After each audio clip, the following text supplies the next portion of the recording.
Welcome back to Horror Movies. In a few seconds, you're going to listen to a frightening tale narrated by me. Fear awaits you. Watch out and take care.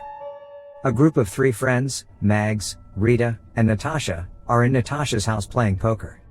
Mags gets up and goes in to attend to her crying baby. Soon she joins Rita and Natasha in the living room, now carrying her baby. Mags soon gets uncomfortable with Natasha's behavior and thinks it's time to leave. Rita also leaves as soon as Natasha makes a comment about her 3-month-old pregnancy, which she had just told her about. In the morning, Natasha informs her work colleague at the restaurant that she needs to take a few days off work and figure out why she's been unhappy lately. Natasha later arrives at a riverside, and parks her car near a small wooden house nearby.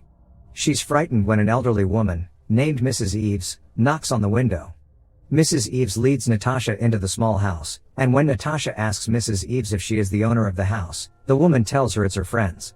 Natasha tries to light up a cigarette, but Mrs. Eves tells Natasha not to smoke in the house, even though the elderly woman is smoking. She then leaves the house. Later at night, Natasha goes outside, lights up her cigarette and starts to smoke. A woman suddenly falls from the nearby cliff and dies. Natasha goes closer to the woman in shock, and just then, a baby falls from the cliff and falls into Natasha's hands. The opening scene of the series actually explains how the woman and the baby fell from the cliff. The woman, who is later revealed to be Lydia McNish Wilcox, is carrying a bag and running from 2 policemen. She stops at the edge of the cliff, and the policemen call out to her. The policemen tell her to drop the bag on the ground and ask her to open it. Lydia does as instructed, and a baby crawls out of the bag. The policemen ask Lydia to raise her hands in the air and move slowly towards them. Lydia raises her hands, but moves backwards instead, until she falls off the cliff. The policemen then run towards the baby now crawling towards the edge of the cliff, but they are late, and the baby falls off as well. Presently, the policemen are in the small house with Natasha. Natasha hands the baby to the policemen and tells them that she wants to go home. The policemen leave with the baby, and shortly afterwards, Natasha hears a crashing noise outside, followed by the sound of the police siren. She steps out of the house and discovers that a boulder had fallen on the police car, eliminating the 2 policemen, but somehow the baby survived the accident. Natasha is now forced to leave with the baby. She stops at a supermarket to relieve herself in the bathroom. She gets out of the car and leaves the baby in the car, but when it won't stop crying, Natasha carries the baby with her into the supermarket. She leaves the baby with the store owner and goes into the bathroom. After using the toilet, Natasha sneaks out through the window and tiptoes into her car. Her attempts to turn on her car fail. She then hears a sound from the supermarket, and when she returns to the store she finds the store owner lying dead on the floor. She then sees the baby smiling. At a police station, Natasha learns that an ID was recovered from the jacket of the lady who fell from the cliff, and the name on the ID is Lydia McNish Wilcox. Natasha is later interviewed by an officer, and afterwards she is detained overnight in the station, due to security reasons. While in detention, Natasha dreams that the officer carries the baby into the cell room where she is detained. The officer tells her that the baby won't stop crying and then leaves. Natasha lifts up the baby and starts to breastfeed it. When she tries to pull the baby's mouth from her breast, she finds blood in and around the baby's mouth and his vampire-like teeth. Then she wakes up. In the morning, the police officer informs Natasha that she's free to leave. And finally Natasha leaves the police station without the baby.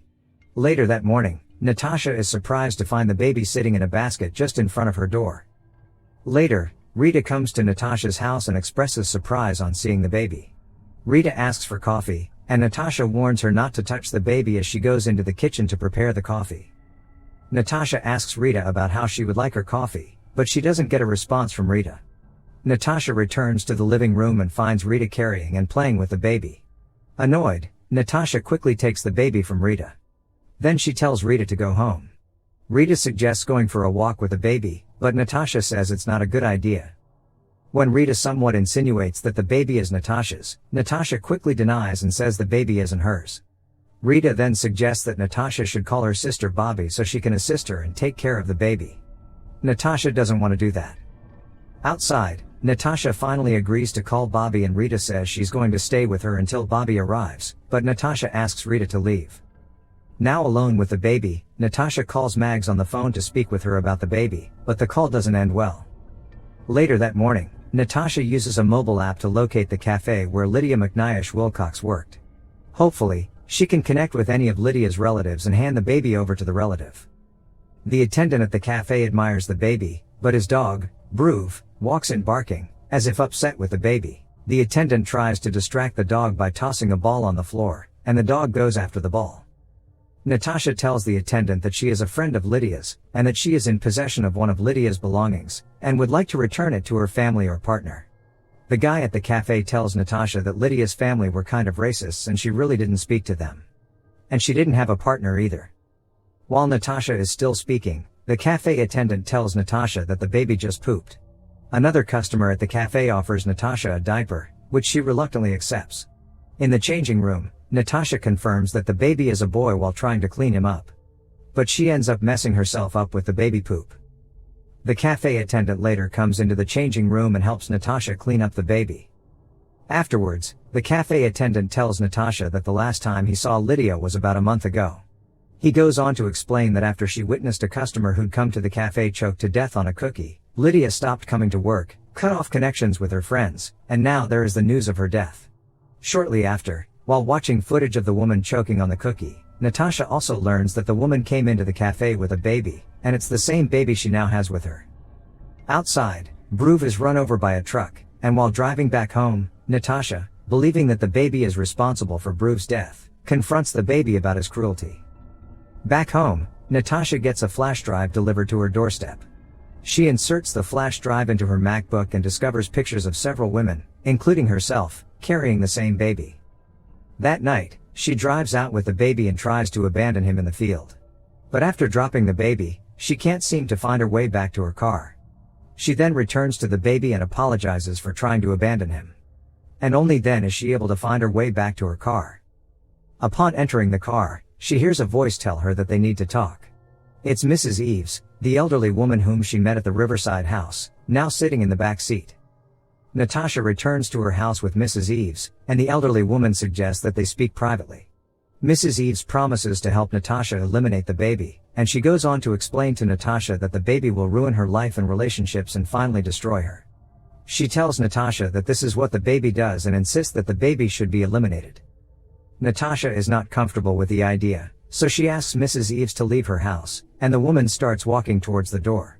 But just before she could get to the door, Natasha tells her to wait and asks her what she's supposed to do. Mrs. Eves tells Natasha to put the baby to sleep, and when Natasha asks why, she tells Natasha that they need the element of surprise.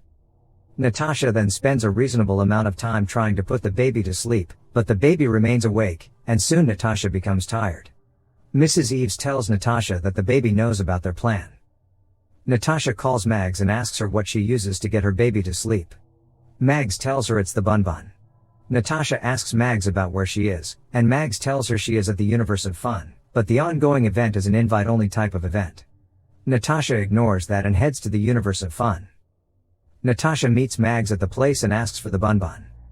Mags reluctantly gives Natasha the Bun, and soon the baby finally starts to sleep. But then the other kids around start to sing and jump. A balloon bursts near the baby and he wakes up and starts to cry. Mags equally discover that the baby has broken the Bun. One of the mothers in the room tells Natasha that her baby is distracting the other kids and asks her to leave. The woman then gets her finger cut off while trying to fix the baby stroller Natasha came with. Outside, Natasha meets Mags leaving the venue. She asks Mags to give her the Bun and promises to fix it. Mags expresses her displeasure with Natasha, and just then Natasha gets a message from her sister Bobby, saying she needs her.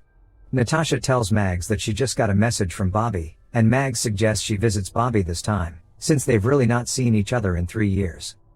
Bobby is discussing with Patricia, a social worker who's assisting Bobby and her partner, Sam, with the process of child adoption, when she hears the doorbell ring.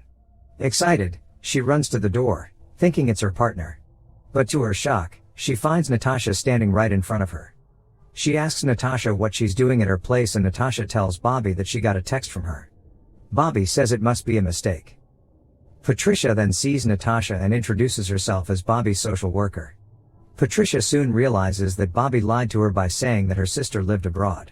Bobby explains to Patricia that they rarely see each other, and she thought it was a good idea to simply say that. Patricia tells Bobby that it was really important to speak with all members of the family with regards to the child adoption, and now that Natasha is here, she'll like to speak with her. Natasha reluctantly agrees to speak with Patricia. In the living room, Patricia asks the siblings questions about their relationship as sisters, and their relationship with their parents. While the discussion is going on, the baby continues crawling, and soon Patricia finds a finger near the baby, the finger of the mother from the universe of fun who lost a finger in an accident. Patricia picks up the finger and quickly throws it away as soon as she discovers it's a human finger. However, Natasha and Bobby try to deceive Patricia by playing some kind of finger trick game. Bobby then carries the baby, and makes him finally go to sleep. Natasha and Mrs. Eves return to the car with the baby and take off. Back at Natasha's house, Natasha lays the sleeping baby on the bed, and Mrs. Eves hands Natasha a knife and tells her it has to be a quick action. But Natasha doesn't have the courage to stab the baby. Mrs. Eves tries to take the knife from Natasha, but Natasha throws the knife and for a moment the two women struggle for it, until there is a knock on the door by Bobby. Natasha opens the door for Bobby, and when Bobby sees Mrs. Eves, Natasha lies and tells Bobby that Mrs. Eves is her yoga instructor. Natasha tells Bobby that she has to continue with her yoga. She closes the door and continues her fight with Mrs. Eves.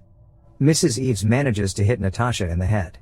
Afterwards, she mentions the names of the previous women eliminated by the baby, stating how each of them died. She asks Natasha if she also wants to die like the other women. Natasha says no, and Mrs. Eves picks up the knife and goes into the room where Natasha laid the baby. Natasha soon gets up and joins Mrs. Eves in the room, but strangely the baby is nowhere to be found now. Check out the link in the description for part 2. Make sure to subscribe and turn on notifications so you can watch more videos like this. Thanks for watching.